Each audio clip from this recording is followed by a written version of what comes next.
बिस्मिल्लाहिर्रहमानिर्रहीम। अस्सलाम वालेकुम नाज़रीन इकराम, मैं मोहसन शहजाद मुग़ल और आप देख रहे हैं वैल्यू न्यूज़। नाज़रीन इकराम, आज आपको सबसे बड़ी खबर देने जा रहा हूँ। इस वक्त पाकिस्तान तहरीक इंसाफ के जो पंजाब के सीनियर रहनुमा हैं एजाज़ चौधरी साहब की जानिब से ये खबर मौसूल हुई है कि उन्होंने ऐलान कर दिया है पाकिस्तान तहरीक इंसाफ ने ईद के तीसरे रोज़ धरना देने का ऐलान कर दिया है, लॉन्ग मार्च देने का ऐलान कर दिया है।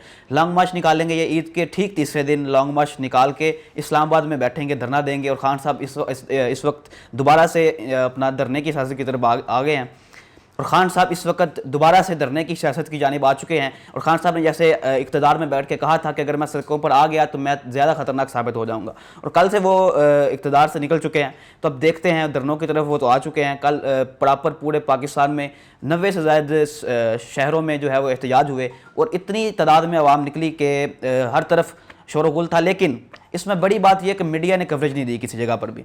कल का प्राइम मिनिस्टर था, एक दिन अभी गुजरा नहीं उसको प्राइम मिनिस्टरशिप से उतरे हुए, उसको मीडिया कवरेज मिलनी बंद हो गई। 90 शहरों में एहतजाज हुए लेकिन मीडिया ने कवरेज नहीं दी जिस तरह देनी चाहिए थी। दूसरी जानिब बात करें तो खान साहब ने आज जो है असम्बलियों से इस्तीफ़े देने का ऐलान कर दिया है और बहुत सारे इनके शफकत महमूद समेत आज सुबह से ही इस्तीफ़े दे चुके थे। आज असम्बली का इजलास हुआ जिसको चेयर किया डिप्टी स्पीकर कासिम खान सूरी साहब ने, और उन्होंने कुछ बयानात भी दिए अपने, उनकी जो रोलिंग को चैलेंज किया गया उसको मैं आपको पढ़ के सुनाता हूँ। उससे पहले इस पे बात कर लेते हैं कि जब इजलास हुआ, शाह महमूद कुरैशी साहब ने स्पीच की। स्पीच करने के बाद उन्होंने ऐलान कर दिया कि हमारे जितने अरकान हैं वो इंतखाबी अमल का हिस्सा नहीं बनेंगे और हम आज असम्बलियों से इस्तीफ़ा दे रहे हैं। तो असम्बलियों से इस्तीफ़ा दे चुके हैं और इंतखाब का हिस्सा नहीं बने। लेकिन दूसरी जानिब अपोजिशन जो है वो वोटिंग करवाएगी और आज अपना प्राइम मिनिस्टर इलेक्ट करके आज ही उसको हलफ भी उठाने का उन्होंने बात कर दी है कि हलफ भी आज ही रात को उठा लेगा प्राइम मिनिस्टर। कासिम खान सूरी साहब ने बयान दिया, उन्होंने स्पीकर की चेयर पर बैठ के कहा कि अमरीकी धमकियां मेज़ मुरासला चीफ जस्टिस पाकिस्तान को भेजने का ऐलान कर दिया। सबसे पहले उन्होंने चीफ जस्टिस को, जो अमरीकी धमकियां मेज़ मुरासला रिसीव हुआ था, उसको चीफ जस्टिस को भेजने का ऐलान किया और उन्होंने कहा कि मेरी रोलिंग को गैर आइनी करार दिया गया, गैर मुल्की मुरासला ज़ेर बहस लाया गया, उसको साजिश करार दिया गया। डिप्टी स्पीकर ने मुरासले को ईवान में लहरा दिया। इमरान खान का यह कसूर था कि उन्होंने आज़ाद खारजा पॉलिसी की बात की। कौमी असम्बली की तरफ से मुरासला सुप्रीम कोर्ट को भेज रहे हैं। तो आज उन्होंने वहाँ पर बैठकर कौमी असम्बली से जो है वो सुप्रीम कोर्ट को मुरासला भेज दिया है। उन्होंने कहा था कि अब मेरा जो चैलेंज की गई रोलिंग को, अब इसको सुप्रीम कोर्ट दोबारा से देखे। और दूसरी जानिब उन्होंने असम्बलियों से इस्तीफ़े दे दिए हैं।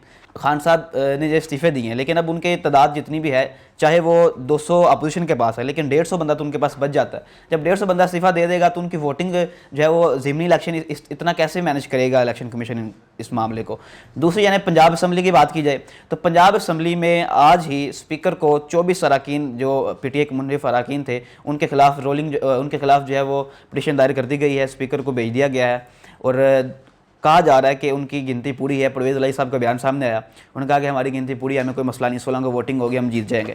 दूसरी जानिब बात की जाए तो उस दिन फ्लैटीज़ होटल में शहबाज शरीफ साहब के जो बेटे हैं साहिबजादे हमदा शहबाज साहब, वो चीफ मिनिस्टर वहाँ पर इलेक्ट हो चुके थे। वहाँ पर 199 मेंबर्स मौजूद थे, मैं खुद वहाँ पर मौजूद था, मैं चश्मदीद गवाह हूँ इस चीज़ का। वहाँ पर 199 मेंबर्स थे पंजाब असम्बली के और 200 बन जाते थे स्पीकर को मिला कर, जिसको चेयर दी गई, यानी 200 MPs उनके साथ थे।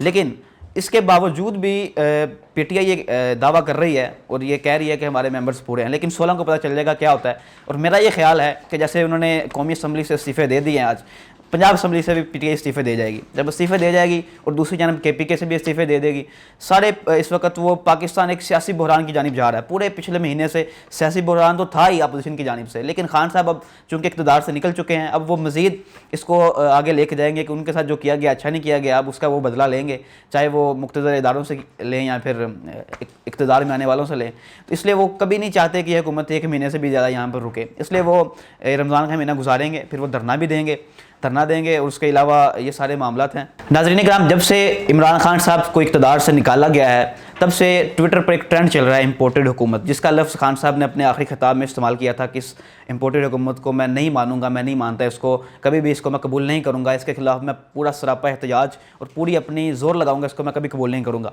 उस इम्पोर्टेड हुकूमत के नाम से ट्रेंड चलता है ट्विटर पर, और जो आज तक टॉप ट्रेंड है उसमें 3 मिलियन के करीब तकरीबन ट्वीट्स हो चुकी हैं और पाकिस्तान में PTI की तारीख का सबसे बड़ा ये ट्रेंड बना है।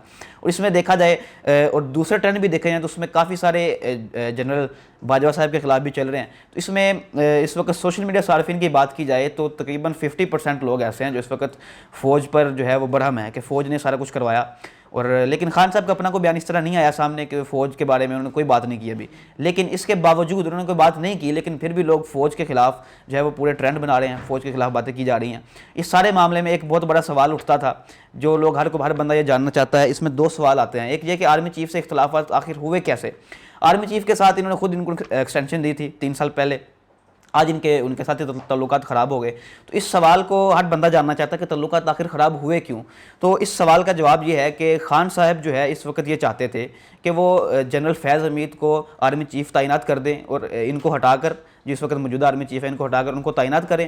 اور ایک خبر اس میں یہ ہے بہت بڑی، جو اتھینٹک ذرائع سے ہمیں خبر ملی ہے، وہ خبر یہ ہے کہ وہ جنرل فیض حمید کے ذریعے پاکستان میں صدارتی نظام نافذ کرنا چاہتے تھے، جو کہ آرمی بالکل قبول نہیں کرنا چاہتی تھی۔ اس لیے جو جنرل باجوہ صاحب کو اصل مسئلہ پھر یہاں سے اختلاف ہوا، ایک یہ اختلاف تھا۔ اس کے بعد جنرل فیض حمید صاحب اگر 6 جون میں 6 جو جنرلز ہیں وہ استعفیٰ دے رہے ہیں، وہ ریٹائر ہو رہے ہیں، جب وہ ریٹائر ہو جائیں گے تو پیچھے جنرل فیض حمید صاحب چوتھے نمبر پر آ جائیں گے سینیرٹی کے حساب سے۔ لیکن جو اس سے اوپر 3 جنرلز ہیں وہ بھی کبھی یہ تسلیم نہیں کرنا چاہتے کہ ہم سے جونیئر کو اٹھا کر آرمی چیف بنا دیا جائے، اور اس دوسری جانب جنرل باجوہ صاحب بھی کبھی یہ نہیں چاہ رہے تھے کہ اس کو بنایا جائے جنرل فیض حمید کو۔ تو سارا مسئلہ جنرل فیض حمید کے ارد گرد گھوم رہا ہے، لیکن خان صاحب نے کہا کہ نہیں میں اس کو بناؤں گا۔ تو پھر آخری بالکل خان صاحب جب پرسوں کل ووٹنگ ہوئی اسمبلی میں، ان کا بالکل ارادہ نہیں تھا ووٹنگ کروانے کا، لیکن آخری 1 گھنٹے کے اندر بڑی خبر سامنے آئی کہ خان صاحب نے آرمی چیف کو معطل کر دیا۔ اس کے بعد 2 BBC نے رپورٹ دی جس کا پورے پاکستان میں شور مچا رہا کہ خان صاحب پر تشدد بھی کیا گیا، سارا کچھ بڑے معاملات۔ اس رپورٹ کے بارے میں بات کرتے ہیں بعد میں، لیکن اس سے پہلے یہ بات کرتے ہیں کہ جب اس رات کے 11 بجے جب انہوں نے جو ہے معطل کر دیا تھا آرمی چیف کو، وزارت دفاع کو نوٹیفیکیشن انہوں نے بھیج دیا کہ اس کو نوٹیفیکیشن کر دیں، اس کو احکامات صادر کر دیے کہ نوٹیفیکیشن کر دیا جائے، لیکن نوٹیفیکیشن نہیں ہو سکا۔ دوسری جانب آرمی جب ایکٹیو ہوئی، ساری راتوں رات پورے پاکستان کی ریاست ساری ایکٹیو ہو گئی صرف خان صاحب کو اتارنے کے لیے۔ اسلام آباد ہائی کورٹ کے چیف جسٹس ہیں، ان کو بلا لیا گیا رات کو 11 بجے، وہ آ کر بیٹھ گئے۔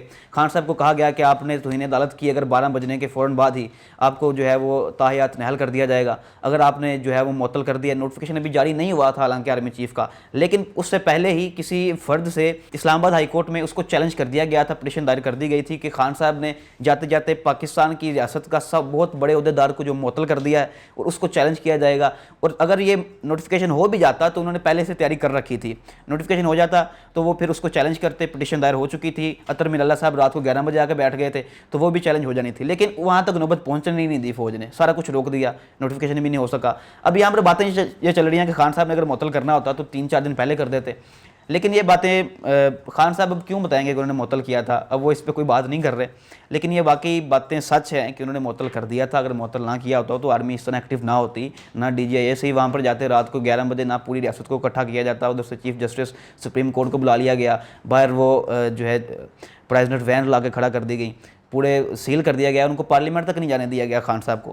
تو یہ باتیں سچ ہیں، آرمی چیف صاحب نے اس میں مداخلت کی، ان کے خلاف معطل کر دیا گیا تھا، نوٹیفیکیشن نہیں ہو سکا، یہ سچ ہے۔ دوسری بات جو تشدد والی بات ہے، تشدد والی بات کو یہ کچھ زیادہ اوور اس کو کہہ سکتے ہیں ہم، لیکن ایسا لگتا نہیں کیونکہ خان صاحب آج منظر عام پر آئے ہیں، آج وہ پارلیمنٹ کے اجلاس میں موجود تھے، ایسا کچھ محسوس نہیں ہوا۔ ایک بڑے صحافی ہیں، بڑے سینئر، مسعود صاحب، وجاہت مسعود صاحب، انہوں نے کہا کہ جی ایسا لگتا ہے کہ خان صاحب اب کچھ دن منظر عام پر نہیں آئیں گے کیونکہ ان پر تشدد کیا گیا، لیکن چونکہ وہ اب آج آ چکے ہیں، لوگوں نے ان کو دیکھ لیا، اس لیے یہ خبر جھوٹی ثابت ہو گئی ہے۔ تو باقی یہ سارے معاملات ہیں، باقی تمام اپڈیٹ آپ کو دیتے رہیں گے، اسی کے ساتھ جدید انشاءاللہ پھر ملاقات ہوگی۔ اللہ حافظ۔ ویلیو نیوز کی ویڈیوز دیکھنے کے لیے ہمارا YouTube چینل سبسکرائب کیجیے، ساتھ ہی ساتھ بیل کے آئیکن پر بھی کلک کیجیے تاکہ آپ ہماری آنے والی تمام معلوماتی ویڈیو سے باخبر رہ سکیں۔